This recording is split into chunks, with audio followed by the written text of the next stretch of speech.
Hey, it's Grimdark Live from the Nerd Bunker. Here the fuck we go.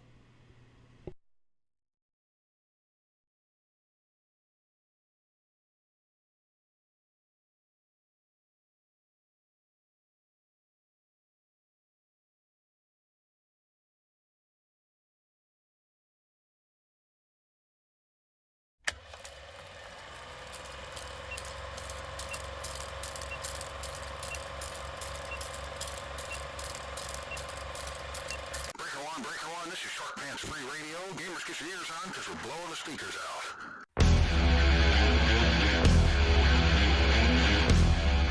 Grimdark Live. It is time for Grimdark Live. This show is for the nerds, the outcasts, the weirdos. And for short pants gamers?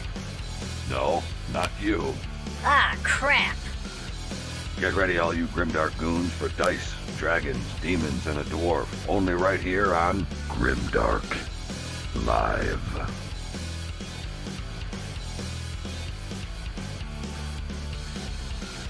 Let's hit the fucking road! This is why you need a hobby, folks. Camille's Daughters of Cain versus Patrick's Stormcast Eternals. Let's see who's bringing the heat. Picture this. Camille's Daughters of Cain strutting onto the battlefield like it's a runway for lethal fashion week.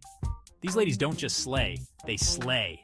Meanwhile, Patrick's Stormcast Eternals come in like a thunderstorm on protein shakes. Muscles, armor, and more lightning than Zeus on a caffeine binge. Now Camille's got these deadly snake ladies and gladiatrixes. Basically, if looks could kill, they'd be Camille's army. And Patrick, well, his golden boys pack the kind of punch that'd make Thor jealous. So who wins? The elegant assassins or the burly bouncers? Well, that's like comparing a fine wine to a six-pack of beer. Depends on your taste, and how much carnage you're in the mood for. So, Camille and Patrick, maybe the real winner is both of you? Because nothing says I love you like a good-natured miniature war. Keep it up, lovebirds. The battlefield and your relationship will be better for it.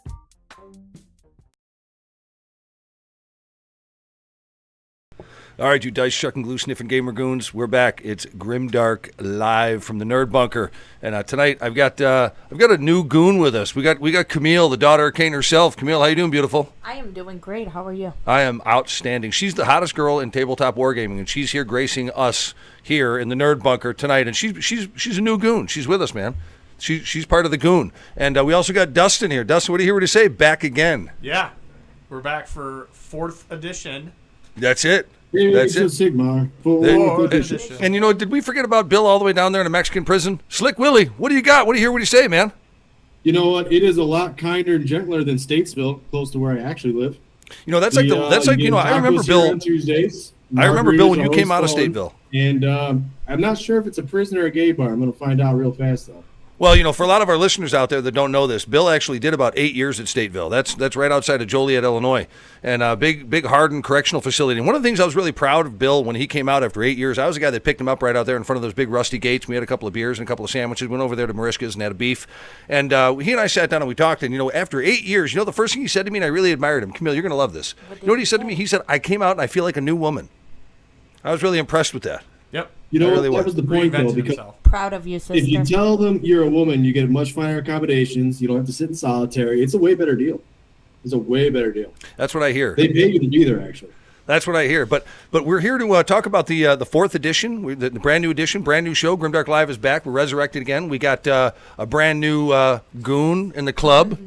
New set of titties. Well, there you go. That's one way to put it. Yeah.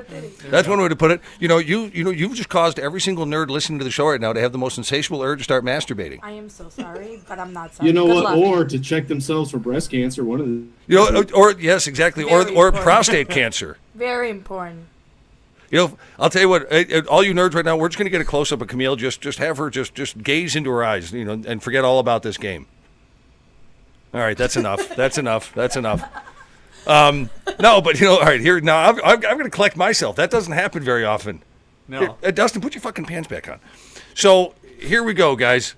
We got 4th edition. We got Daughters of Cain. We're here to talk about that because, of course, Camille, this is your new army. Yeah, I'm really excited. I'm in the process of building it now.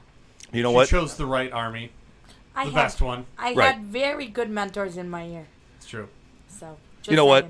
saying. And that's what this hobby's all about. This hobby's all about having good people around you to help you kind of get started, help you coach through it. Mild perversion. That's what this hobby's all about, right, Bill? The best people around, good friends for life, or to weekends, whatever the case may be. It's a fun club of people. Bill, are you sitting Indian style on the floor? Yeah, we can only see your nostrils. I'm trying to look up. You're at Still in the Knobbler print. right there. Yeah, you're Knobbler height. Actually, this would make for a lot of 15. Dare I say short pants height? Oh my gosh.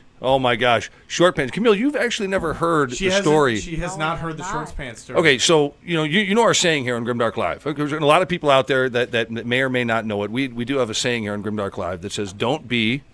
Don't be a short pants. And Dustin, in your optimistic appraisal, what is a short pants? A dick. Okay. A short one. No, it's Short one. not necessarily just a dick. It's more of like a condescending, More rule nuanced. lord. One of those guys. One of those guys. Yeah.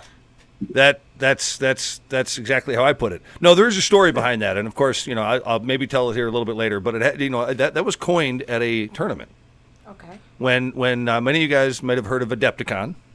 So I was playing an Adepticon back in 2016, 17, right? I think it was. At any rate, Maybe. so I was playing a guy that was he was about 4'11", 5'1" with his high heels on. Okay. I mean, and one thing I learned right there is about short people. You know why they're so mean?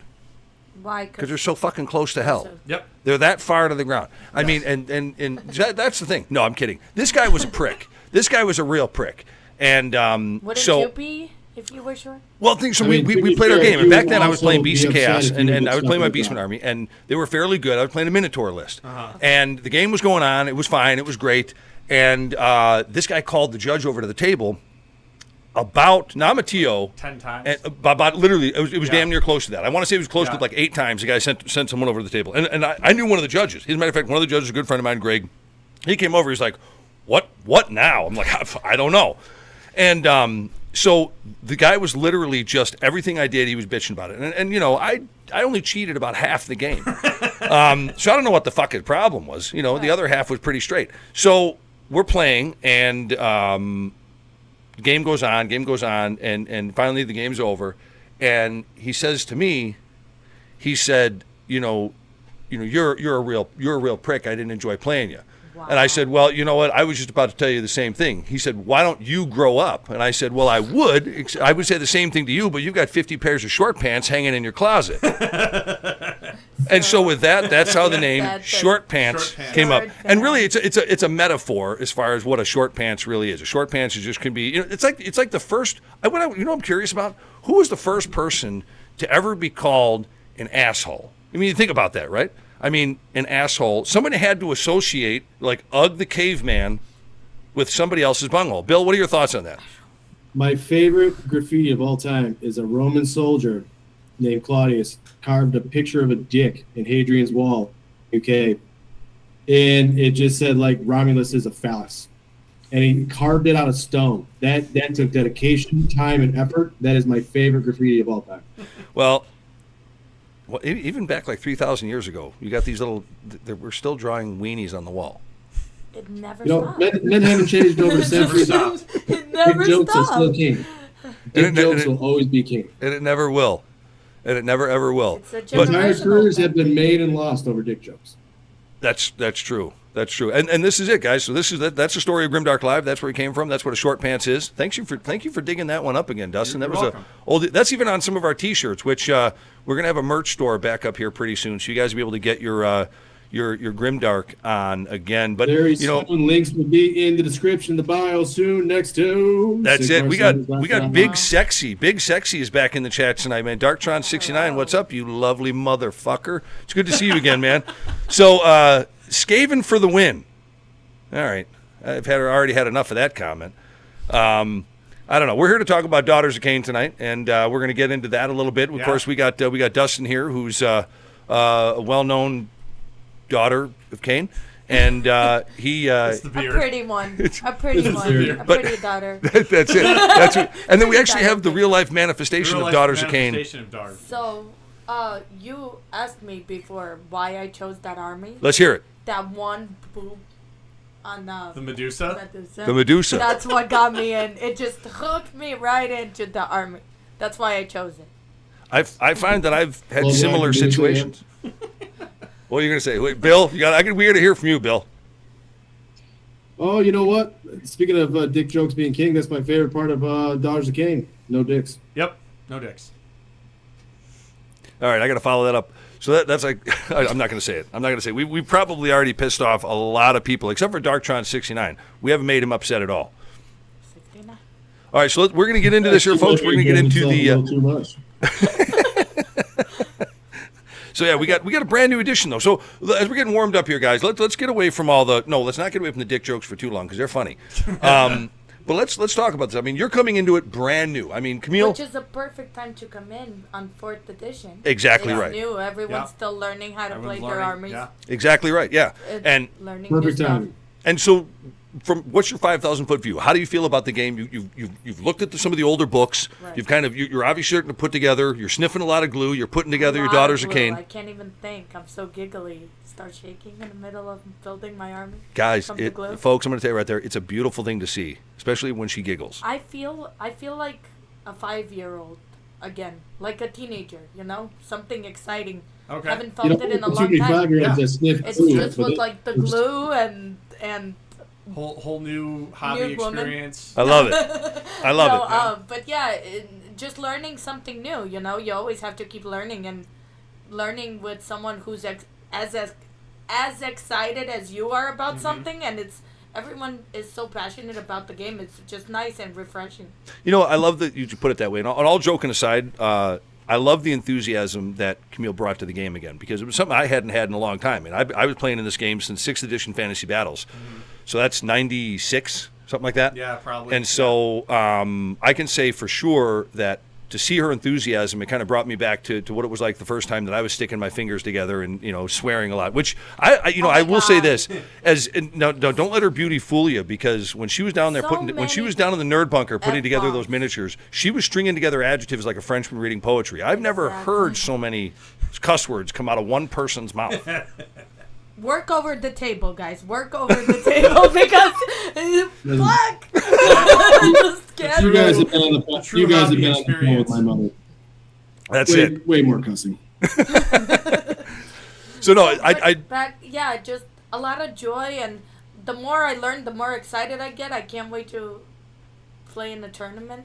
That will be one of the best highlights of my life. I'm so excited. yeah, I think it's going to be the I'm highlight like for even everybody's talking life. about it. I'm like, Yeah. yay! I find I work the best, hobby and painting wise when I have something that I'm planning for. Like, November Nightmare, the tournament we're going to have coming up. That's getting me motivated to actually, build some stuff, paint some stuff, and That's right. actually get some dice on the table. Cause, Yeah. I've played in 4th edition, and I've enjoyed it, but I haven't touched Daughters of Cain yet. So, Camille and I are kind of in the same spot, relearning how to, play the army for 4th edition. So I'm But excited. she's got a distinct advantage because she can drop one ooh and the match is over. You know what? That's going to be one highlight to watch her games. That really is. But you know something? Honestly, she's already. And I know I'm speaking like you're not even here, but I'm talking about in third person. Not But here. honestly, folks, she's really picked up the game already. She's asking a lot of questions. She's dialed in. And I think, you know what, I think she's going to be a straight-up killer with that army because I think if you're passionate about the army that you're playing, if you're really into it, I mean, look at guys we have in our club, and Drafty, I'm going to call you out, you and the Nurgle thing. You sick fucker. But, the thing is, he absolutely loves that. And look at Griff with the dwarves. Yeah. I don't know what it is about the short men that he really enjoys, but, he likes short men, especially the ones with mohawks and running around in, like, Diapers. thongs. Yeah. I'm gonna there you say go. again, you pick the army you relate to the most. Yeah. I play ogres. You guys shouldn't throw okay. so many stones. That was Age a comes for bit- us all. But she's We'll all be really- old short men in diapers one day. She's taken to it, and her enthusiasm is infectious. It's really a great thing. And you know something? Even if we keep talking like this, folks, even if we keep talking like this, we're still a lot better than Booger Boy and Slaphead, which, you know, anything that you might have missed on our show tonight, they're going to repeat us tomorrow. So go ahead and dig right into Booger Boy and Slaphead. You'll be bored out of your fucking They're going to skull. file YouTube complaints. That's it. So, SigmarSingles.com. you know, that's coming up. And we do have some great ads for you. I know that you might have caught this first one, but we've got some of the best sponsors in the world. And Bill, you want to talk a little bit about SigmarSingles.com? Please. So SigmarSingles.com is coming up very soon. It's work in progress. You can trade single armies, single models, single cards for trading card games or single decks. Or if you're looking for singles love and you're just having to be a nerdy man, nerdy woman, and anything in between, hopefully not an oblar. Hey, Bill, You should be able Bill, to you find said a match decks, at didn't you? SigmarSingles.com, www.SigmarSingles.com. Yes. He did say Dex. Oh, Dex. I was just okay. wondering. I was smelling what you were stepping in. Yeah, So. yeah, there you go. There you go. It wasn't a deck.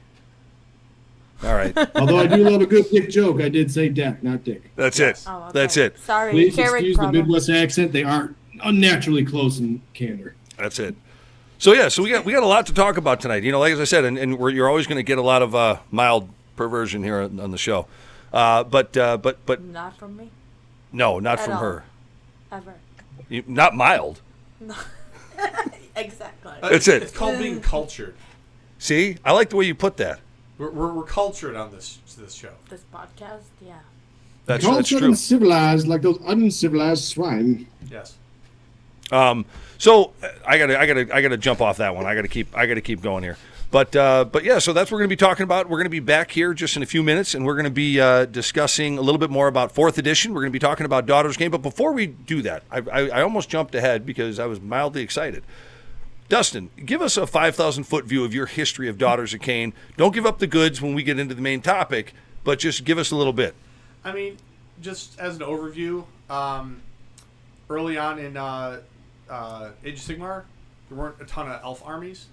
So they were kind of the big elf army that came out.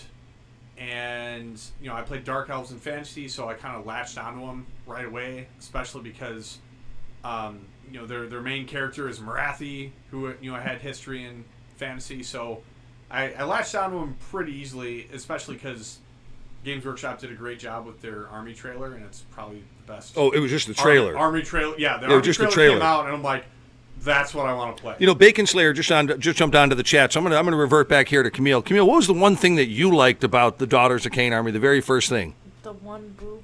The one boob. There you go. See, Well, you want to fess up now, Nudity. Dustin? It wasn't the trailer, was it?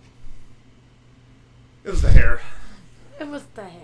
They do Everyone it. has their own No, fetish. it was the fact that you can play like They have those great '80s hair, though. No, Yes, they do. it's They true. have rock star hair. amazing. They do. That's Rockstar another- hair. But no, and like Yeah, the fact everything. that okay, not only can I play elves, I can play weird snake chicks. Like Yeah. cool. Yeah, yeah. And I don't know. get- Yeah. And you get more. You know, that is better than the typical, you know, weird anime fantasy tentacle thing. So I am glad he's into the snakes. It's like a half tentacle, you know, but it's not like the octopus thing. So I am It's only appreciative of that. one tentacle.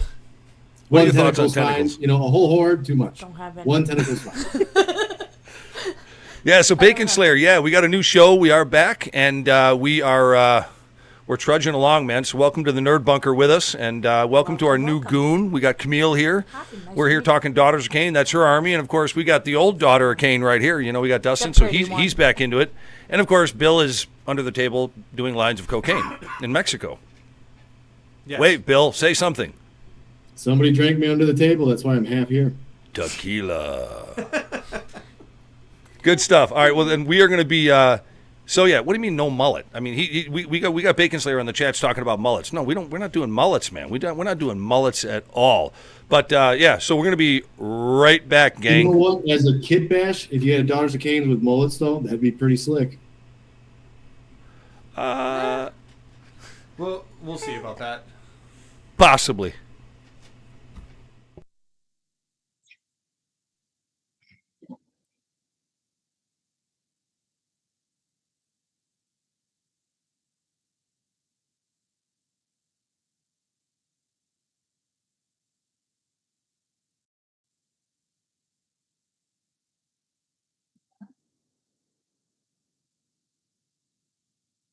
If you're a nerdy single, then you need to check out SigmarSingles.com.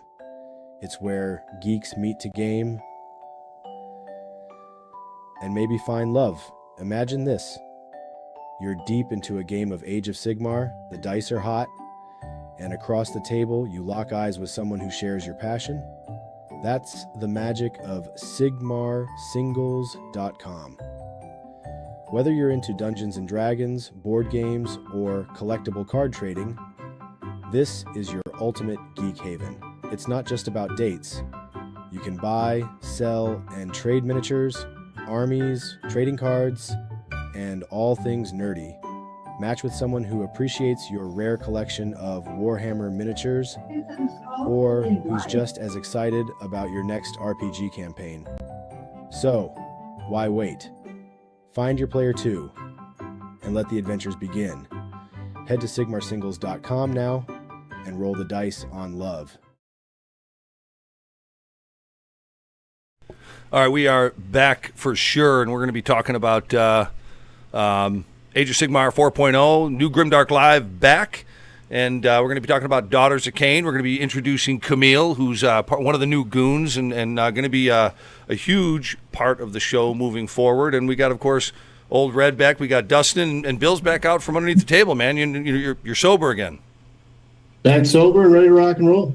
Bill's down there in Mexico, man. How's down there in Mexico? You know, at my age, I went to Mexico once. I got the walks. You got the walks, you got the Montezuma's Revenge, you got the whole Aztec show, did you know? That's it. Were the walks better than the runs? You didn't get the joke, did you? Oh, no, I got it. We're working on that one. I'm curious, though. I want to ask you. Camille, what do you think? Questions need answers. I get no comment. Downhill, it was the runs. Okay. All right, so let's get into this. So we're back. obviously, everybody knows that Camille's just jumping. There's a Warhammer store down here. So everybody knows Camille's jumping into the game. But Bill, I want to throw it back to you, man. So here it is, 4th edition. It's not necessarily new. I mean, we're what, 6, almost 7 months into 4th edition now, right? No. July. That's right. What am I? You know what? Somewhere between the bong hops, the beer hops, and the bong resin. I don't know what the fuck I'm talking about anymore. That bong resin will get you. Yeah. So what? 3, yeah. So Bill, let's give your 5,000-foot view. You know, you've had a few games in. You played in Armed Forces Day. We've got November Nightmare coming up. Some other great tournaments too. So, what is your thoughts on 4th edition? You know what? It's extremely balanced. I love how they fixed the priority roll. That is my favorite thing that they corrected. Where now, you know, whether you're playing for the battle tactics or if you got to take the other turn, you can miss out on points. You don't have to go double turn. There's a lot of tactical changes that I really appreciate that Games Workshop did about the game, especially since as Englishmen, they can't typically speak English. And we have to argue over rules all the time. I really appreciate the fact they streamlined it. Yeah, so I do think the you know, and the funny thing in the priority roll, you know, back when we had AOS 1.5 or whatever it was, you know, after we got points and everything. Yeah. You know, I remember the priority rolls was a real thing that everybody griped about, and not to go back into the olden days here, but I never minded it. I really enjoyed the priority roll, and I think it's funny how.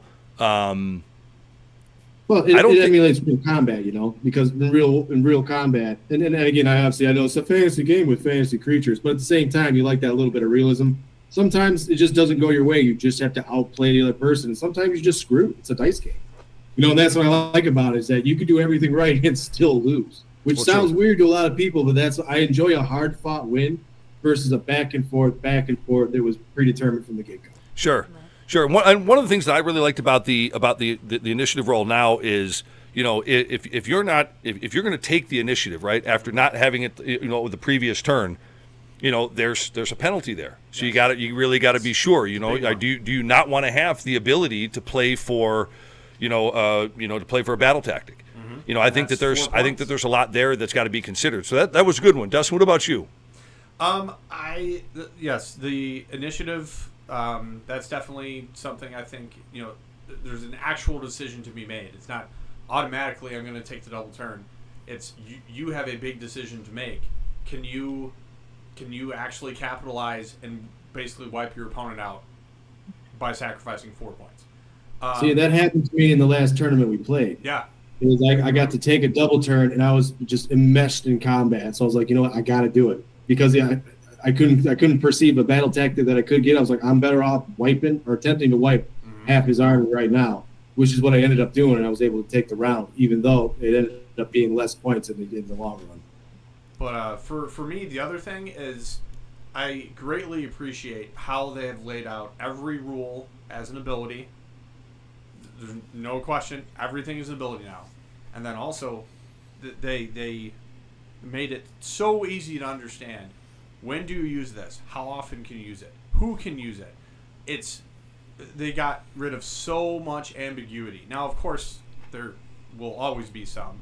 But for the most part, I feel like the foundation for 4th edition is extremely good. Extremely good. So you guys think I came at the right edition?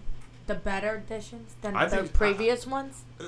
I felt like 3rd edition Was it, got like, easier to really, learn? really Yeah. bloated with rules and I'm just curious what you guys think. Yeah, Well, I would say part of the problem was there was too much uniqueness to some degree, and that's going to happen as the game evolves over time. Yeah. So this is kind of like a reset, which was nice in its own way. Now, some of the rule bloat in 3rd edition was a lot of fun, but I do appreciate the fact that they have streamlined it back because, again, new players like Camille could hop right in. It's Yeah. easy to learn. Right. And you could learn with the new rule bloat because it's going to happen again. It just happens with tabletop games. Rule bloat's going to happen, and you can learn right along with the rest of us now. I would say that actually this is a great addition for a new player like you Yes. to come into. Yeah. It's almost tailor-made for new players. Okay. And that's when, and actually, the funny thing is, as many of you guys know, because here's the show back again. I was out of commission for a little while, had to take care of some stuff here, but I would say that coming back into it right now, and after getting about maybe half dozen games under my belt so far, I picked it up right where I left it off. And, there's some nuances that I thought was interesting. That I do love this one. I've said it before and I'll say it again. Gaming and bitching goes hand in hand. If you could bottle it, you could make $1 billion. And what I love is, here we go again. Just like, back in 1.5 that I mentioned before, when we had the initiative roll, every gamer, honestly, Camille, every gamer bitched about it. They hated it. Because back in the day, we had a game called Rank and Flank, or what they called Warhammer Fantasy Battles, which meant I go, you go, I go, you go. Right. Now it's called the Old World. The Old World is back again, which our buddy Steve actually hated, now loves again. Any rate, If I yawn, I'm not bored, just tired. she's a Daughters of Cain snake player. She's getting her jaw back in line after she just ate a small midget, so she's just Yeah, realigning her exactly. jaw. That's all Hey, she's doing. Well, that's what happens when you leave Noblars under the table. Yeah. I didn't want them to know my secrets, but here you are spilling them.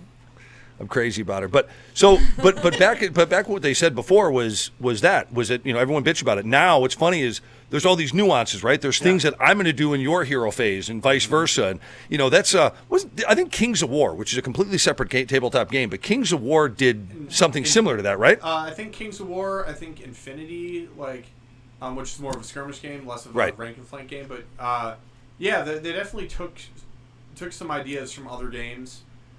I'm not mad about being able to react to my opponent's turn because it does make it more interactive. But also, I feel like the way it's set up compared to 3rd edition, where hey, I can only redeploy if you end up within 9 inches of me, so I have to wait for my opponent to do that. Now it's just, all right, I'm the active player. I do all my abilities. Okay, opponent, now you can do all of your abilities. And, all right, hey, I'm going to redeploy. I'm going to react to you. Okay, and then we move to the next phase. And the way they spelled it out, where active player, opponent, and then you move on, it's actually flows better. It's less interruption. It's more, okay, I'm done. Are you going to do anything? No? Right. We move on. Okay. And Right. I actually don't See, mind like that. sure, You know that when you can streamlined the react. game way better. That made it way better. Yeah. As far as what you said as far as the way the game is played, Bill. Is that what you said? Yeah, absolutely. Just to build off of Dustin's point, having the ability, like for instance, redeploy where they had to get within 6 inches of you, that was kind of, it was real situational. But now you can move around and obviously spend points in their turn. There's not really a good way to get more command points. So unless you're the underdog, and then again, that's a curious thing as well. And I like that tactical change. Yeah, there's not as many ways to get command points now. Yeah. Right. Right. So you got to be very careful about how you spend everything. Like being able to cast in your opponent's turn, cool, especially with the manifestation rule now, where you got to get a -1 to cast. Right. Right. It makes for a lot of interesting points to the game that you didn't have before. Yeah. Yeah. So you understand what they mean about command points and all that kind of stuff, Right. and interacting in other people's phases. Mm-hmm. Yeah. Yeah, I did my research. Good. Right. And Yeah. we're shooting for next Sunday, right? A week from actually this coming Sunday to get your first game in. Sunday to get my first game in. I Sweet. gotta build. Yep. Yeah. Even if I play my grayscale models. Just Well, The put graybacks, that- yeah, that's okay. That'll happen. That'll Yeah, happen. so maybe it's not gonna be the best, but we'll get a game in. No, and You can always get a little noir style, get a little airbrush, do that black undercoat with the zenithal, and then a nice little you mentioned brush. before, Camille, that you are pretty comfortable around an airbrush. Yeah, I am pretty good. Now, I'm not to toot my own horn when they look like shit, but But so you I've been around the airbrush. So she huffs a little paint thinner, sprays a little paint. It's good bunker days for painting. you ought to see her with the glue.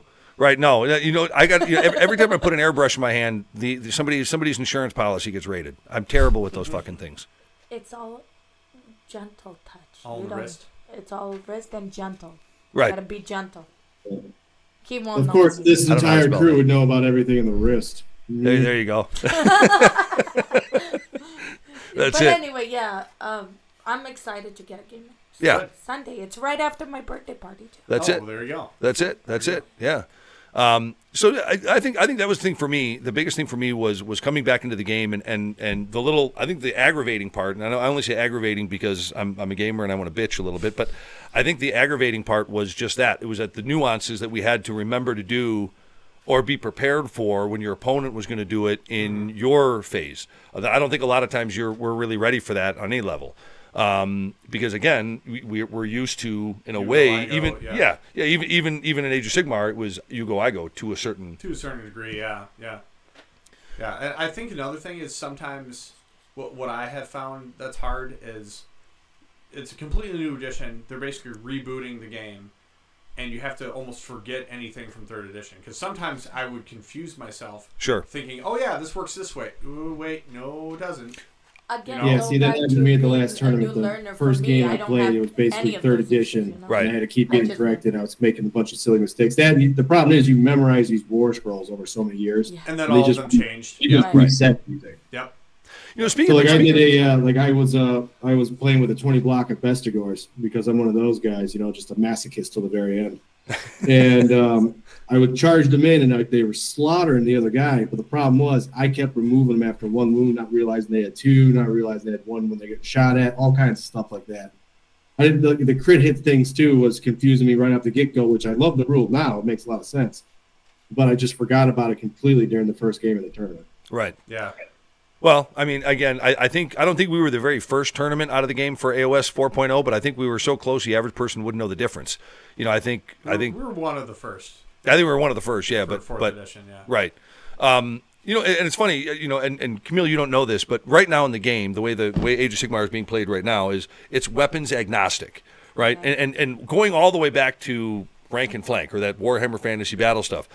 Weapons were very important as far as what you modeled your miniatures with, right? Whether it's going to be sword and board or two-hand weapons or Spears. whatever it might be. Yeah. Chaos Warriors were the worst because it was like, Dull you give them a axes, halberd, a sword, sword, a shield, shield, a Two-hand two-handed weapon. weapons, great weapons. Yeah. Chaos Warriors sucked. But now everything's weapons agnostic. It doesn't matter. So here's my question to and you'll hopefully.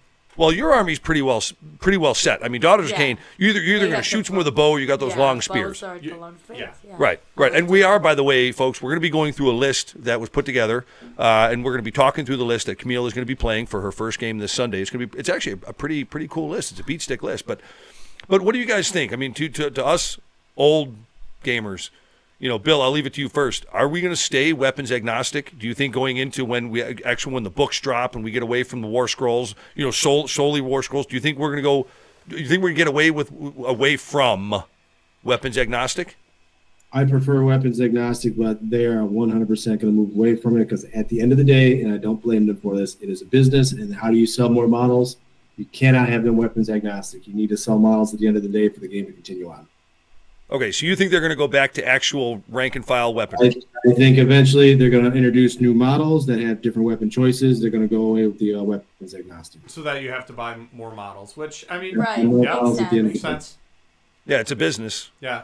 I mean, That's why I said I don't blame them. I fully understand, but as a gamer, it's real aggravating. Sure. I will say, I like having the options. 40K is very much this where okay, I want this special weapon. This is how many I want to have. Age of Sigmar didn't have a ton of that with some of the newer kits. I feel like, like for example, Blood Sisters for Daughters of Cain, they only come with spears. Right. That's all they come with. Where like Chaos Blood Warriors, you could have two axes, or you could have the hand weapon and the fist or whatever. It makes sense in one sense. Hey, you can have these different weapons, which means hits. But then also, I can understand them coming out with new units, and they only have one weapon option, because then they don't have to create a mold for more weapons. So I'm actually not sure which way they're going to go. I could see them going weapon agnostic, but also I could see them, allowing certain units to have other weapons. As a new player, I would love to have more choices than the ones that you're psyching with. Okay. So I would prefer get more kits than just be stuck with what you have. I like that. I think that's my opinion, as from what I see now. Right. So yeah, if that's just my input. No, I that's a great input. You? What do you think? What would you prefer? It's funny when I first saw that they were just going to go out with an open war scroll. That's my term, folks. I don't know what it's really called, but I think from an open war scroll type thing, I think weapons agnostic right now is good for the game. They changed probably about 40% of the game, and I think for what we're getting into now, and for new players like Camille and everyone else, I think that we need that right now. Do I think that they're going to stay weapons agnostic? No. Mm-hmm. Do I think this edition and the books that are coming out, the second edition redbacks, because we do know that the books are going to be read. We've already seen the Skaven, we've already seen the Stormcast, we've already seen those books in some of the previews. I think they're going to remain that way, because I think that's good business on GW's part. They're still going to sell kits with sword and shields and all that good stuff. Right. But I think here very quickly, I think you're going to find in the next edition, the next year or two down the road, my thoughts are they're going to go back to rank and file type of weaponry. I think we're going to see that for sure. I think right now, though, I think we're going to, get, and what does that mean? It's funny to sit there for me and say gamers are economical. Nope. We're really not. No. It'll be interesting to see they don't call it plastic crack for nothing. Yeah. It'll be interesting to see what they do, though, because they did say when they were going through making the War Scroll cards for armies, how they came up with armor values is they literally looked at the model and how much armor does it have on it. Okay, that should be a 3-up save. They looked at the Medusa, Blood Medusa. Yeah, you're only gonna have a 5-up. Okay. I could see them doing that because I use this as an example. Blood Medusa used to have 3 weapon options. Now it has 1 weapon profile, which combined 2 weapons on the model, and completely ignored attacks that you got from it's the snake tail. Okay. So I could see it's very much up to what they want to do.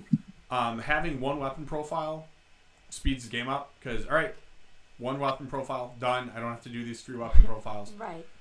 But also they could do whatever they want, because they can look at the model and say, oh, well, this model has 3 weapons. Okay. Sure. So they could go any number of ways, and I'm okay with both of them. I'm okay with weapon agnostic because it speeds the game up.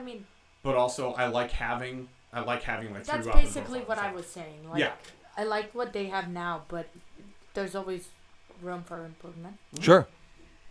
Yeah, absolutely. As it will improve as the time goes on, the game will improve. The new edition will improve. Yeah. I think they'll do that. It'll improve, and we'll get a lot of rules bloat, and it'll be right back to where it was in the 3rd edition. It'll be great. Yeah, but it'll give the new players time to acclimate to the environment. That's it. Exactly. Yeah. And again, I go back to where it was a great time to start the game. Yep. Yeah.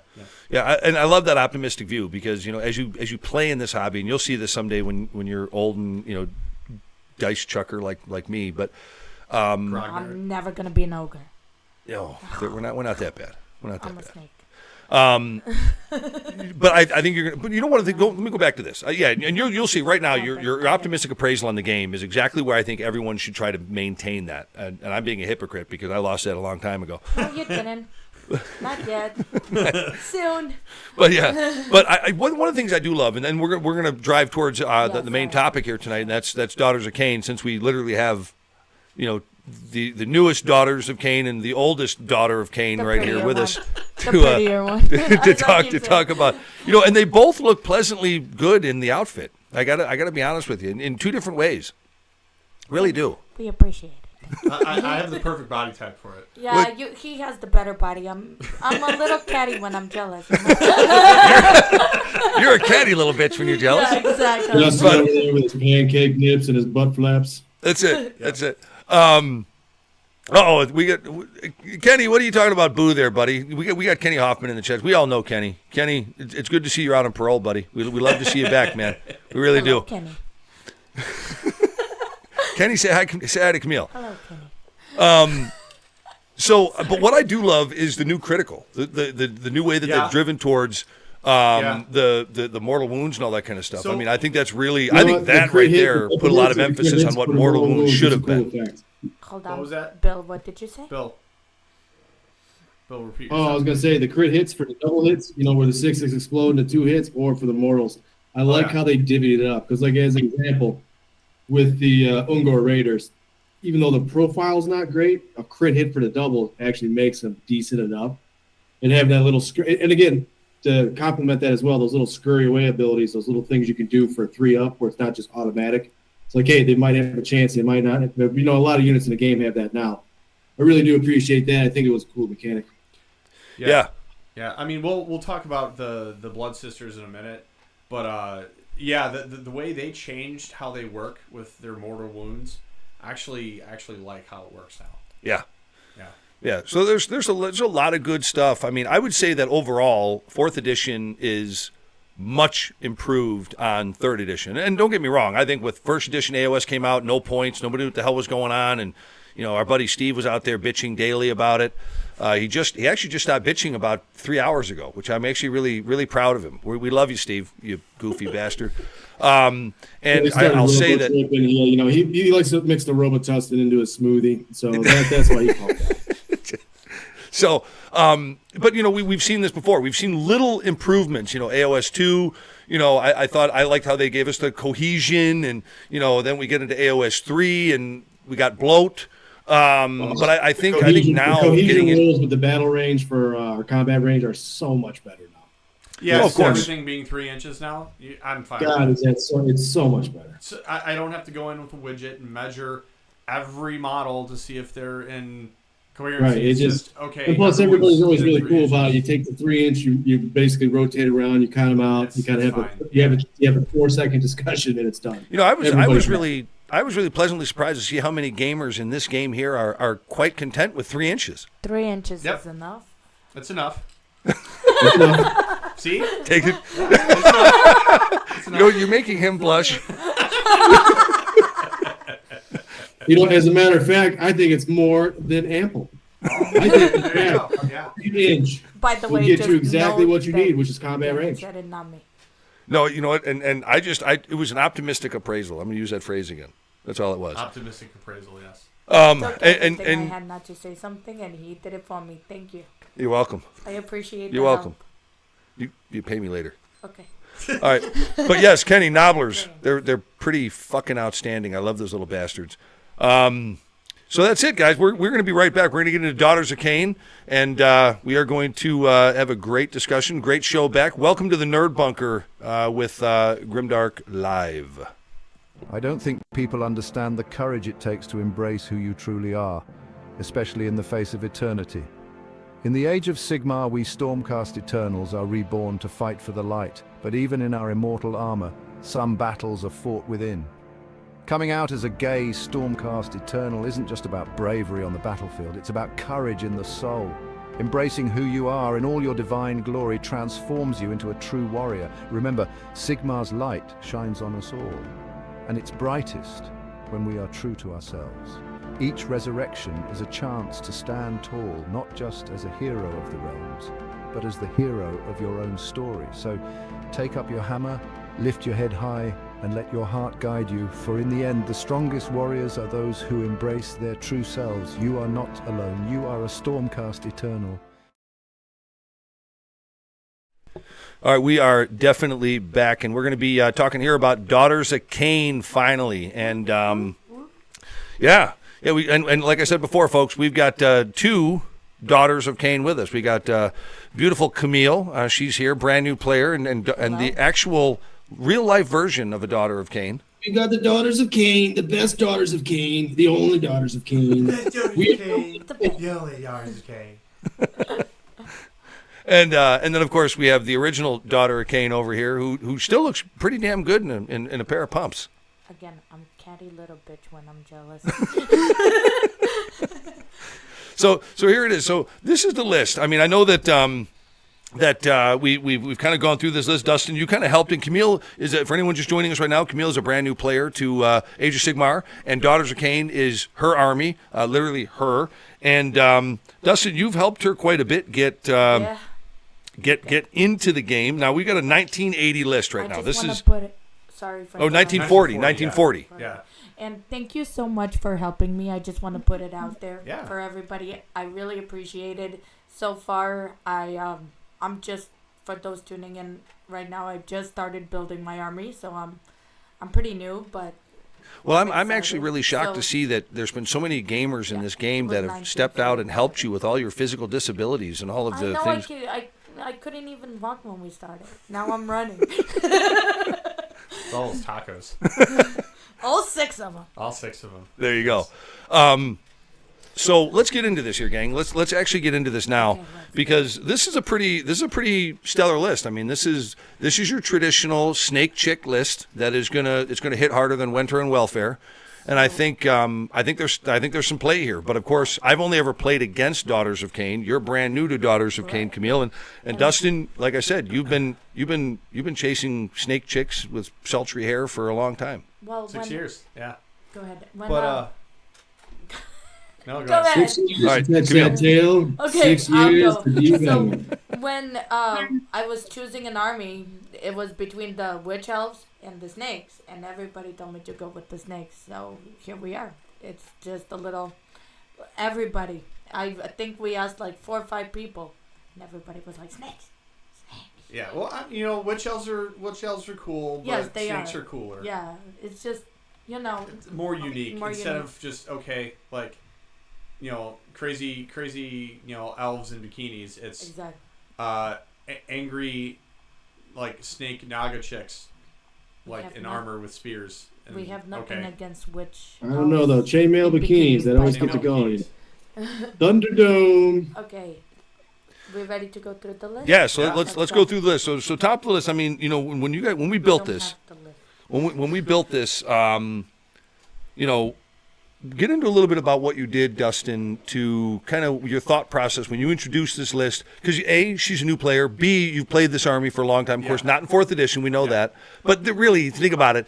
There's not a lot that's changed with the army. It's changed. It's very nuanced, but like my list, I'm going to mess around with is going to be a little different. And last edition, Morathi Cain, like you had to have her. She was absolutely essential. The list I'm trying is actually not going to have her because I want to try something different. But if you're going to run snakes, absolutely you should have Morathi Cain because she's entirely worth your points. You get 2 characters, you get an amazing spellcaster, and you get a giant monster beatstick. And more to the point, why you take Morathi with snakes is if you do the Shadow Queen's rampage in combat and there are snakes nearby, then they get +1 attack, which is scary.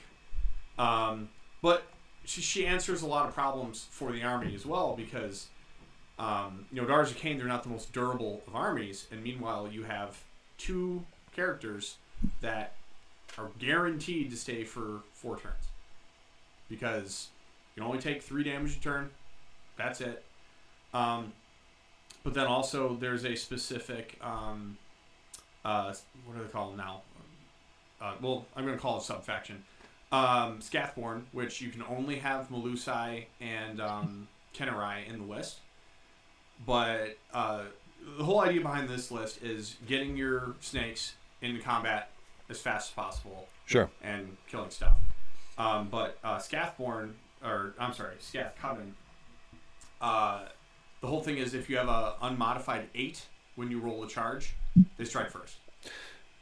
So let's start from the top. I mean, that's a good run through. That's a good 5,000-foot view of the list. And I think for what the list is going to do, I mean, let's talk a little bit about right from the top. We got Marathi. Mm-hmm. We do know that in the previous edition of the game, she went down in points, and that she can only suffer 3 wounds maximum in a round. Correct. Per round. Yeah. Per turn. Per turn. Which is the per turn. nastiest part of Marathi. Yeah. Bill, go ahead. Say what you said before. You literally can't get her off the table until about 4th turn. Yeah. Correct. Yep. Yeah. Yeah, unless you're dealing 3 damage to her every turn, she's almost guaranteed to stay for the rest of the game. But yeah, that's wonderful. You're just better off screening Marathi Kane out as an opponent because there's no point a lot of times. By the time you kill her, most battles last to the 3rd and 4th round anyway. And if you're going 5 rounds with blood, with blood snakes, it's not even. And she doesn't degrade either. Right. So I mean, let's get into this. She's 760 points. Mm-hmm. She's your good centerpiece. She's tough as nails. Now your opponent's going to have to deal with her. We all know that. So let's get in a little bit about some of her innate stuff that she does too. Let's talk about some of her casting abilities. Let's talk about some of her special abilities. Let's get into that a little bit because there's a lot of people out there that right now don't know. So she has 3 casts, which is great. Because normally you only have a Medusa, which has 1 cast and 1 unbind. So she's level 3, but also she gets +1 to cast, which is really great. Right. Because you don't really have any other access to that in the army. But she's very good spellcaster and very good beat stick. But her innate spells is interesting. You can have, it's a 7 to cast, but you can have Little Marathi and Big Marathi switch places if you cast a spell. Now talk a little bit about that. So it's 7 to cast, but this will happen sometimes where you'll get. And this is the passive ability, the 1 soul, 2 bodies. No, one soul, 2 bodies. That is what basically allows. So if you target little Marathi, sure, and you deal damage up to 3 wounds. Technically, the small Marathi cannot be wounded. Any damage you do goes to the big Marathi. Okay. And basically what will happen is if you finally kill big Marathi, little Marathi goes away at the same time. So they share a life pool. That's the 2 souls, 1 body. Yeah, so but 1 soul, 2 bodies. I got a serious question for you, though, Dustin, about Daughters of Cain specifically. Since Little Marathi and Big Marathi, are they East Coast or West Coast? Well, probably both at the same time. Right. No, but right. yeah. So going back to Mirror Dance, that's her innate spell. So I've had it happen where you have Little Marathi, and that casts on a 7. Yeah, right. Little Marathi only has a 5-up save, where Big Marathi has a 4-up save. So technically, you can try and target Little Marathi to potentially do wounds easier. Sure. Or Marathi isn't the greatest melee fighter either. So let's say she gets into a sticky situation. And she needs to get out of there. So you can try and cast Mirror Dance on a 7. And again, you can prevent this because then, if you surround Little Marathi, you can't get Big Marathi's base in the same location. But if you do this early enough, you could potentially just swap the models. Sure. Oh, you thought you were fighting Little Marathi? Now you're fighting Big Marathi. Right. Like, that's the part. That's a shenanigan right there.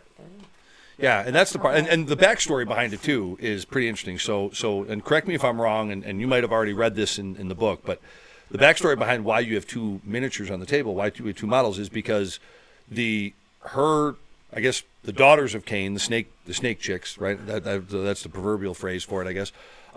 They can see her as she really is, the bat wings, all that kind of stuff. Okay. But everyone else, including the witch elves and their own other coven, what's the word I'm looking for? Coven, yeah. They see her in this like in an enchantment. basically her original form, the Right. most beautiful elf ever, basically. Right. Exactly. Okay. And so just in Marathi's backstory, she was ashamed by her monstrous form because she got corrupted by Slaanesh. Right. Right. And that's messes with her a lot.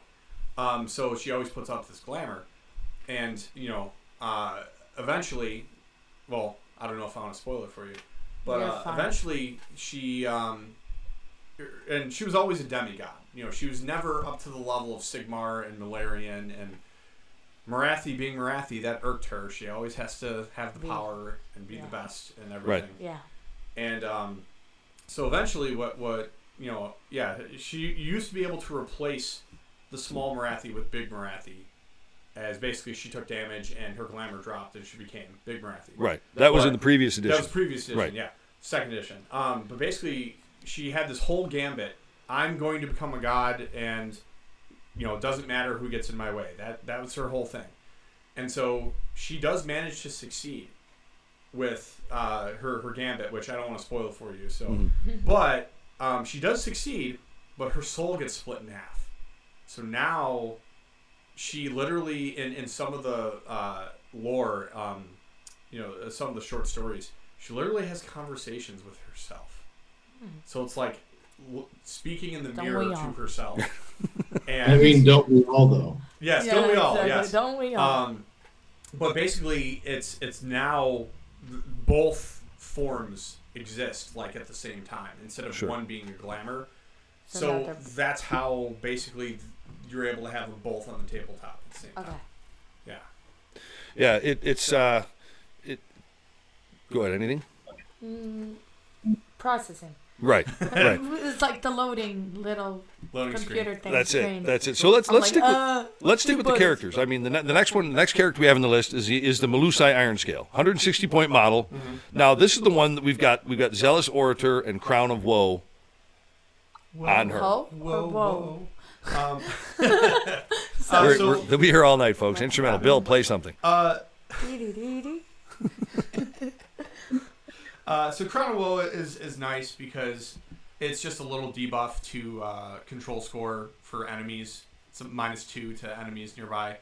I mean that's good, and there are other artifacts, but I like that one because it's just a constant, effect. Right. It's not once per game or something. And she's got the critical mortals, right? She has crit mortal, yeah. And she does, I believe, 2 damage a pop. Right, and those are on 6s. So Camille, what that means is she has 6 attacks. One of her, she's got 2 attacks: a shooting profile and a melee attack. Okay. So her melee attack is 6 attacks, and it's 3s by 4s, meaning you got to roll 3s to hit, 4s to wound. Right. But for every 6 you roll to hit, that automatically is going to do 2 mortal wounds, which are basically unsavable wounds unless you got like a ward save. But I think I'm not sure that's very relevant in the game anymore. Or something fun, or what is it, Night Haunt? Deathly minions ward. Yeah. Disproportionate. Ward save is good, absolutely. And you'll learn more about like what rend is and all that kind of stuff. Basically rend determines how hard you've been hit by something. If they say it's -1, -2, -3, it reduces your armor by that amount. Okay. Yeah. So got it. But I actually like what they did to the Iron Scale, because previously she had 3 attacks for her ranged weapon that did 1 damage, and then 3 attacks for her melee weapon doing D3 damage. Now she has 6 attacks, each doing 2 damage. That's so much better. Now across the board though, and this is something I actually I'm sorry, liked. how many attacks? She has 6 attacks in melee that do 2 damage each. Right. Yeah.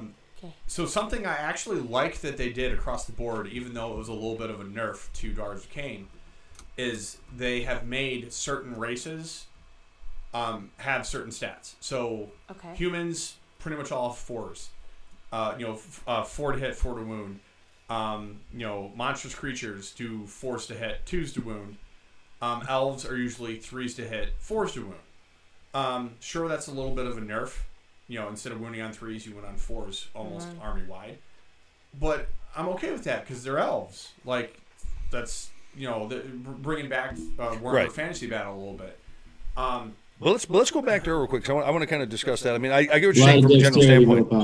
And I didn't mean to interrupt you, but the one thing that I really like about this model, and I think she brings Okay, everybody knows what Marathi brings, and you know, so that's one thing. But I think the innate thing that she brings is that ability to increase the what is it? It's Wrath of the Scathborn, right? Wrath of the Scathborn, yeah. Scathborn, where she can, Melusai need to get into combat. Yes. You need to get them there, and if they can re-roll those charge rolls, they're what, wholly within 12 inches of it, right? 12, it's amazing.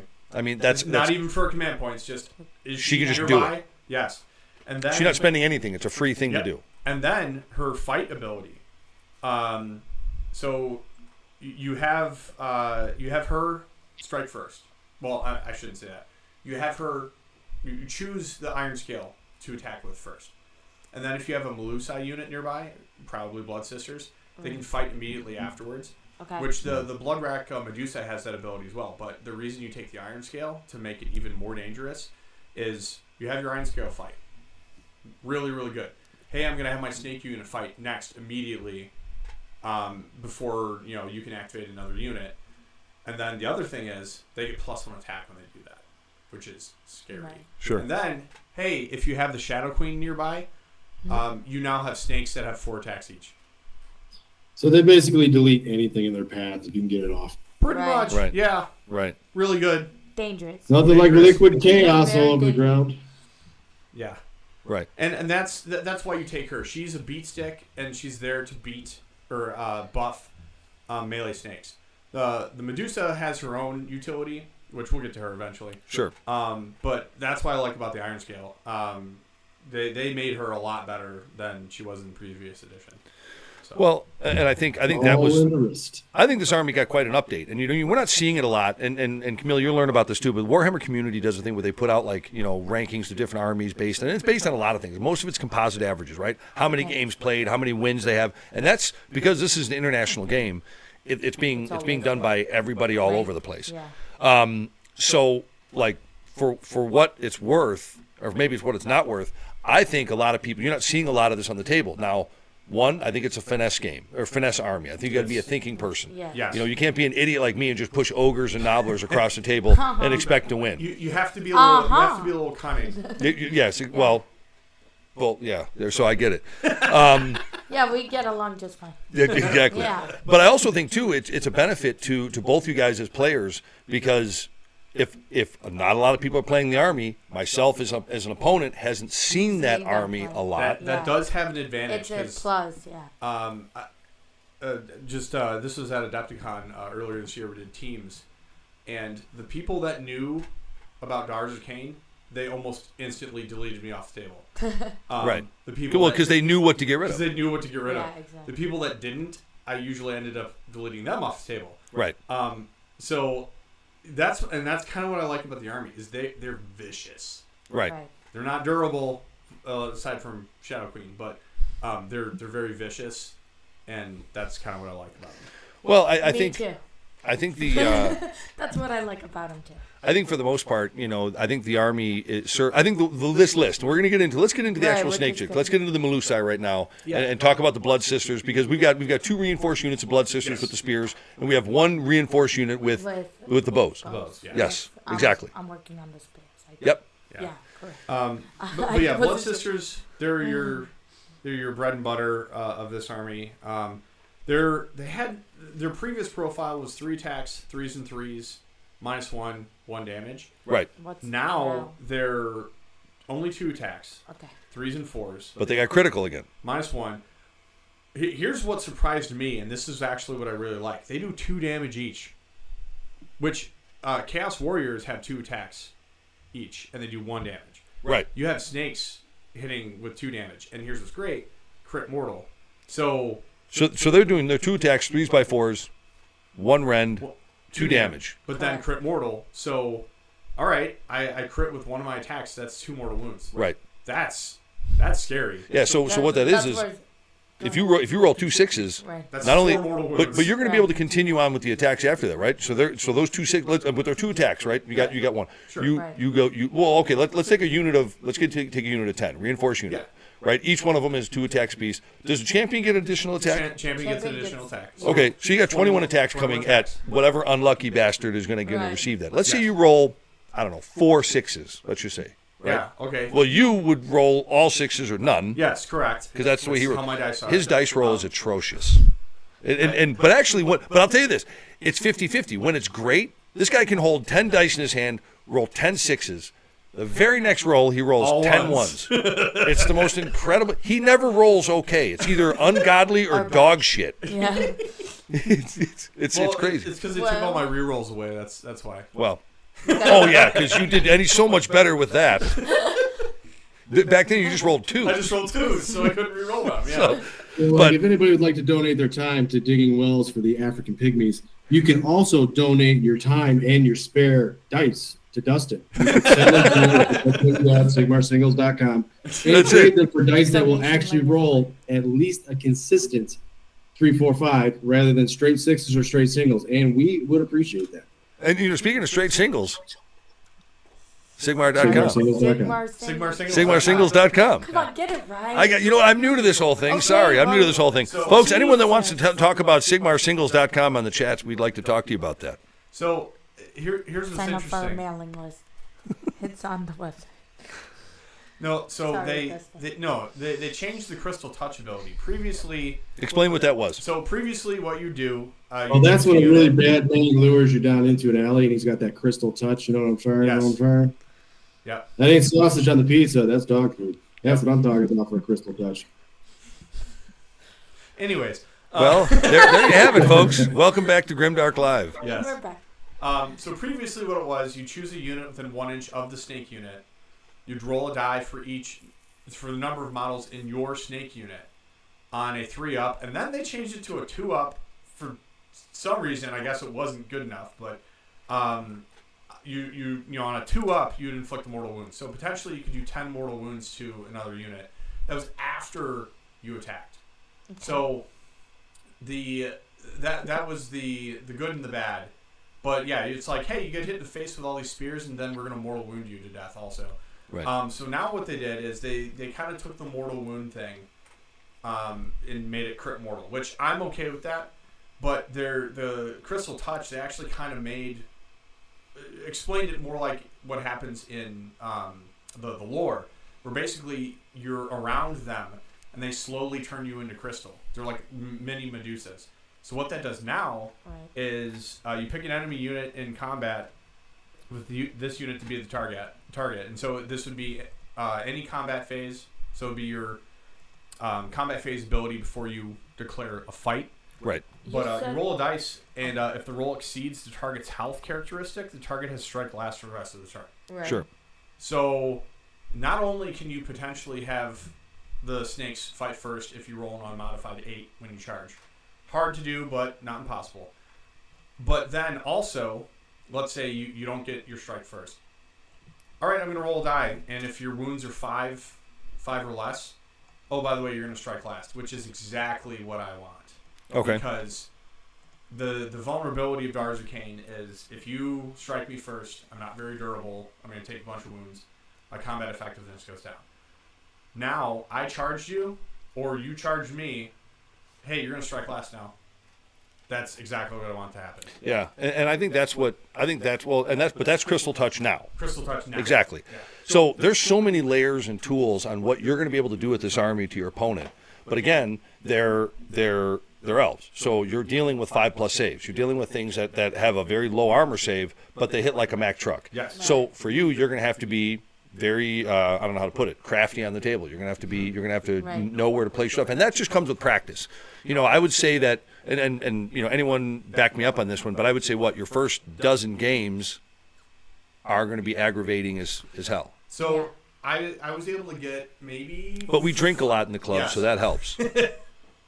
No, I was able to get, I want to say 3 or 4 games before we did AFD, and I learned a lot in AFD because that was 5 games right in a row, and I literally changed my tactics from game 1 to game 5. Sure. So absolutely getting reps in like that. Just learning Just while playing playing. the game. Playing the game's how you learn. Yeah. Absolutely. Real life experience. Yeah. Yeah. Game. Yeah. Real life game. That's it. experience. Just Get games in. it's all a game. Play the game. Get games in. That's how Get you those do it. games in. Bill, real quick, Sorry, before Bill, we you're here too. before we get into the last unit in the list here, which obviously is the Blood Stalkers. Those are the chicks with the bows. What are your thoughts on? I mean, you've played quite a few games. You might have the most games in AOS 4, I would think, as all of us, I would think. No, am I wrong on that? No, I only have a couple more than he does. Okay, because he played an AFD. What are your thoughts on your history of playing Daughters of Cain? I mean, obviously you've played Dustin quite a bit in our war meets, but what are your thoughts on him as an army as a whole? It's a glass cannon, very fast, very deadly. It's a cool army. I love the mechanics of it. It's not one that I would personally play. It's not necessarily my style per se. Per chance, if you would, on a half dozen. But it is a cool army all the way around. Right. I like the aesthetic. I like the lore of them. Probably, I would say the lore. They have some of the best lore. The cool model. Yeah, I would say either Daughters of Cain, Ideneth Deepkin, or maybe Nurgle. I mean, Nurgle probably tops anybody's lore, really. I disagree with that. Well, I know you would, but I happen to like Chaos, but I disagree with that. Right. Well, no, I think Nurgle's lore is pretty rich. It is very good, though. It is. You gotta remember, it's he's rich a like a daughter ripe of fart. Cain. He's gonna argue with you all day. Exactly. So, Exactly. It's a girl thing. Taco knows something about that. It is a girl That's thing. a girl thing. Just kidding. I'm just a girl. So let's get into the last part of the list here. Let's get into here before we jump into that. You know what I noticed here? Now let me relook at the list again because I got to be sure I know what the hell I'm talking about. But I didn't see anything in here as far as any manifestations. What manifestation? I mean, I did put some in there. He did put it. It's the Probably Morbid Conjuration. Yeah. aha, there you go. Okay, I missed that one. I missed that That's one. the number one take today. Got it. It's not Okay. listed if you don't take Morbid Conjuration. So you have Marathi with 3 casts, and then the Bloodrock Medusa with 1 cast. So you could throw a whole bunch of manifestations out there. Here's the thing, like many things in Daughters of Cain, it's going to come down to the right timing and using the right spell at the right time, because the signature spell for Daughters of Cain is amazing, and you're going to use it all the time. Because Lord of Shadow, their signature spell is Steed of Shadows. You're gonna at least cast this with Marathi and your Bloodrack as many times as you can, because you pick a friendly Daughters of Cain unit within 12, and then make casting roll, which is a 5, which is very easy. And then the target can use charge abilities even if they ran, and it's hey, I can just make any unit in my army run in charge. Sure. Yes. Yes, absolutely. Yeah. Yes, please. Yeah. So you're gonna at least use probably 2 casts on that, and Right. then you'd be able to use your manifestations, which definitely the Morbid Conjurations are really good. I honestly would only take Morbid Conjurations just to use Soul Snare Shackles. Right. Like, okay, Purple Sun, sure it's good, Grave Tide, whatever. Literally, if I could only take Soul Snare Shackles and not have to use the other ones, that's what I would do, because that spell has so much utility, because it can just appear Sure. next to a unit. Right. And when you get on the table, we'll show you what those We'll are. definitely show you that, yeah. Yeah. Okay, So let's get into the last unit here. Let's talk about the Stalkers. Now, what I love about this unit is they're 18-inch shots, 3 shots apiece, and criticals. We're back to that again. So they used to have 24-inch range, 2 shots. And they would crit on, or anytime you rolled 6, it was a mortal wound. Right. I'm actually okay with how they are now, because game-wide, 4th edition, they reduced ranges of every ranged weapon, pretty much, to like 18 instead of 24. Wait, these are the ones with the bow. Which Correct. Sorry, I'm getting a all little players loud. because Okay. Illuminate. Okay. But yeah, there are 3 attacks, 3s and 4s, which 3 attacks for a range weapon, that's awesome. But now they don't crit mortal, but that's okay because they crit auto wound. And normally you wound on a 4, which isn't as good. But anytime auto wounding, great, because that means okay, you're gonna make another armor save. That's absolutely great. Right. And then if they don't move in the moving phase, they crit auto wound on a 5 instead of a 6. So there is actually an incentive to not have them move. But also they have 8-inch movement, so you can really surprise your opponent with how fast you can move and then still shoot. That's really good. Right. Okay. And then we still got the Medusa. Oh yeah, that's right. So let's wrap it up with Medusa, which was the reason Camille is in the game and playing the army itself. And one more time, what was it about her? Her beautiful breast. Just one breast. Breasty. Hanging out there. The TT. It's like one of the last GW models that actually has a DD on it. Right. Yeah. Right. Exactly. I just Exactly. couldn't help myself. Joseph That- playing that Slanesh has to be awfully upset about that. Yeah. That just dragged me in. Yeah. Joseph is, and Joseph. I met Joseph. Yeah, you met Joseph. Right. He's gotten drunk with us a few times. He is our resident pervert. We love you, Joseph. We think the world of you, man. But you I really. think I already knew that. Yeah, raging pervert. Hell of a likable guy, awesome guy, but an great absolute. Beard, great beard. Yeah. Oh, that is one. That beard is solid. That's one hell of a goatee. Was that a goatee or a beard? Singles.com. Joseph is really the chamoy inside your margarita. He's what really makes it sing to you. Right. We got to get some pictures of Joseph on there. I was going to say, I think Joseph refers to it as a flavor saver. I don't know if it's a beard or a goatee. Oh my goodness, you guys. All right. So let's end with the Medusa. Yeah. So the Bloodrock Medusa, she's an interesting hero because she's very, very versatile. This character can basically play in every phase of the game. Right. Well, she can shoot in She combat has, too, right? What was that? She can shoot in combat too, right? Oh yeah, yeah. I think so. Actually, let's see here. You know what? I think she can shoot. She can shoot in combat with her Bloodrock Stare. That's amazing. Right. But yeah, so 8-inch move, 6 health, 2 control, 5 up save. Nothing to write home about. But her ranged attack, Bloodrock Stare, they changed it once again. But it's very interesting. You do have to roll a hit now. Previously, you just chose an enemy unit within range and rolled dice for the amount of models in the unit. But now you choose a unit within 12 inches, you get 1 attack, and it hits on a 2-up. So you roll 1, okay. You shouldn't have things that happen automatically anymore anyway. You should have the chance of it not happening. Right. But then, each time this unit attacks with Bloodrock Stare, if it scores a hit, you roll a number of dice equal to the number of models in the target unit. So it's better than it used to be. You had to choose the amount of models in range. Sure.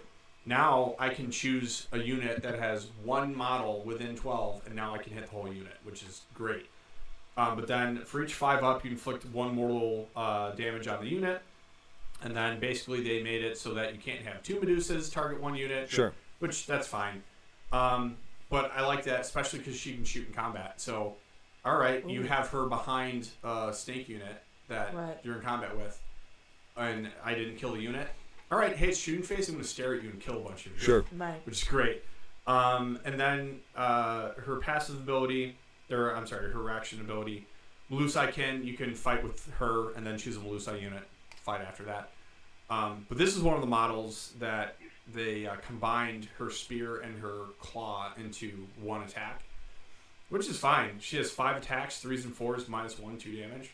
That's fine. Any critical on that one? No. No, okay. Because she's a spellcaster as well, so you can't have everything. But she fights, casts spells, and has shooting attacks. And she has a very similar ability to the Iron Scale. Yeah. So you could essentially have her 12 inches with 1 unit. Yep. Right. The big advantage of the Iron Scale. All right. Yeah, big advantage Which of is the Iron good. Scale, in addition to being more punchy, is the unit gets +1 attack. But you could, if you get your positioning right, you could attack.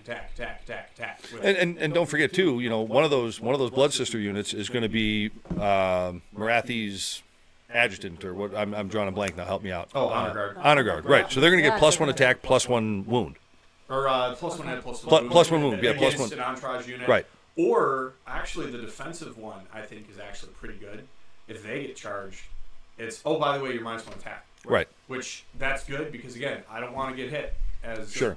Darge With a 5+ save, right? Yeah. So very very versatile, army. The bow snakes give you some good suppression with range attacks. But absolutely, this whole army, it's get the snakes into combat and kill stuff. And Sure. it, in theory, should do it very well. We'll see how it actually plays out. But I think the potential to be really dangerous is there. Got it. Yeah. Good. So we have one heck of an army. We do. Yes. Yes, you do. And I filtered myself for what? One hell of an army. That's it. Yeah. That's Like, it. what Heck the- Yeah, so, yeah, I'm excited. Yes. Write Good. all these numbers down. I'm bad at math. And then No, Like my we've brain got is all the fried. information for Yeah, you. no, and then thank you. actually, Sorry, play PDF. Warhammer, not Yeah. Stathammer. Tomorrow Yep. by 9 o'clock in the morning. Yes, ma'am. Thank you. but Not and a also one more thing. Sorry. So when I came up with this list, I couldn't really fit anything else that's in it. That's why it's 1940. But what's okay is because you're 50 points below the maximum, you get an extra command point. That's what Right. we And when that's he one saw. of the few ways to get an extra command point. If you So- didn't tell on yourself, he thought you did it on purpose. Oh no. Or yeah, I did do it on purpose. Yeah. Well, yeah. I mean, first of all, you can't fit anything in there, but Right. then it's like, well, Might The as command well points are leave still it. what you Yeah. want. that's okay. Right. I mean, get an extra command point. Exactly. Right. Starting out with 5 command points is better than 4. Yes. Exactly. Absolutely. So, absolutely. Yes, Bill. math is adding. 5 is better than 4. Good job. Is it? Well, it depends Is that on how what it math is. works? Yeah, it depends. Depends on what it Is is. it Common It Core is. math? I don't know, but I was 2 I was plus thinking 2 is 5. I was thinking of something else where 5 is better than 4. Well, unfortunately, with Common Core math, I can only count up to 21 for obvious reasons. That's it. I knew a transvestite who had to take his dress off to count to 21. Bill, Oh boy. take us take us out of this one before the commercial, man. What we're winding down the show. What are your thoughts, man? Welcome, Daughters of Cain. everyone, great seeing you all here. Welcome back. Glad to be back. But you can visit us anytime, any place. Set it up on the newsletter at www.sigmarsingles.com. Oh my God. SigmarSingles.com. Well, folks, you know what you're always where going to to get find when you hang around us long enough. So, with that, we're gonna roll you into a commercial. We'll be right back for the ending of this awesome show back, and thank you all for being here with us in advance here in the Nerd Bunker with Grimdark Live.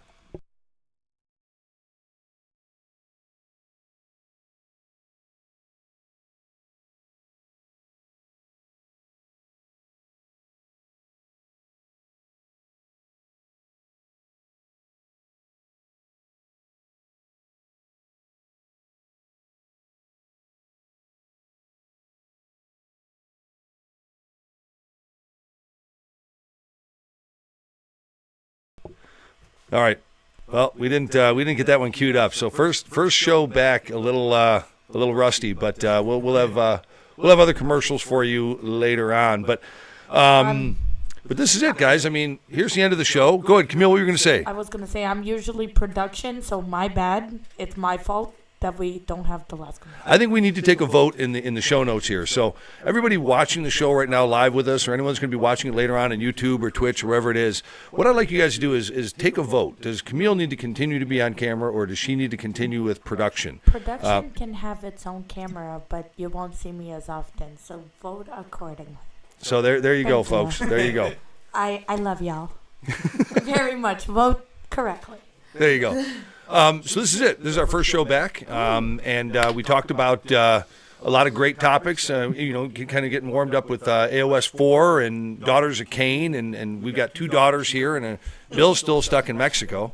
They won't let him back. The Unfortunately. Nobblers are keeping him there. Nobblers. I'm telling you, there's a whole moat around this little key down here. Bring me a keychain. Yeah. Thank you. Hey, man, they got those candies down there, Megalitos, man. Grab me some of those. Oh, yeah, send a picture of what they look like. I will. And no dick pics. I'll show you a Megalito, man. So. Okay, well. Megalito, thank he's you nuts. for having me. Absolutely, I Camille. appreciate you guys. Thank you for watching. Camille, anything else you want to say to all the Grimdark goons and all the nerds that are probably now passed out with erections watching the show? Not after that. I don't know what to say. That's So, dude, just say that. Don't tug too hard. Just say that. I don't know what to say. Just say that, but just like what she said earlier, No, great game, great company. Have a lot of new friends I met in a short period of time. Thank you again for having me. Thank you for my mentors that are at this table, all 3 of them, and one's in Mexico. Yeah. So thank you so much, you guys, for everything. Yeah, looking forward to maybe the next episode if I'm still here. Keep you updated on how my game goes. Yeah. Sunday. Yeah. Absolutely. Anyway, that's it from me. Signing out. Come here. Anything else? No, it's good to be back. Yeah. Bill. Good to be back. Woo. It is awesome to be back, guys. And I want to thank you guys very much for taking the time to be with us again and spending some time with us here in the Nerd Bunker. I hope you join us again next week. And like I said before, if you did miss anything that on tonight's show, just go ahead and have a recap with Booger Boy and Slaphead tomorrow, because they'll probably repeat everything that we just said tonight, and it'll be a lot fucking boring. More boring. It really will be. All right, gang. Peace. Grimdark Live would like to thank you for slumming it through another show with us for all things dice, dragons, demons, and a dwarf in the Warhammer worlds. We'll be back again real soon, so until then, roll them dice, fun and fair, and don't be a frickin' short pants. You can get your Grimdark Live fix on our live show or catch us on our Grimdark Live podcast.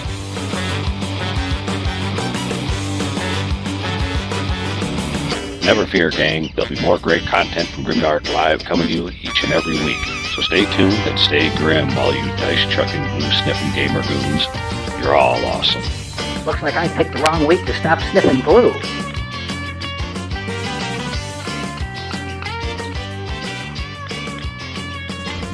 Remember to embrace the main message here on Grimdark Live, and that's a social contract we have between gamers and the commitment we have to each other in this community.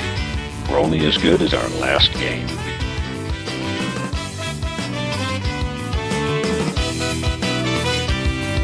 Check us out at grimdarklive.com, and don't forget to subscribe, follow, and recommend Grimdark Live to your friends. So long, Grimdark Goons. Until next time, may the dice gods bless you and your sweaty palms. Bye.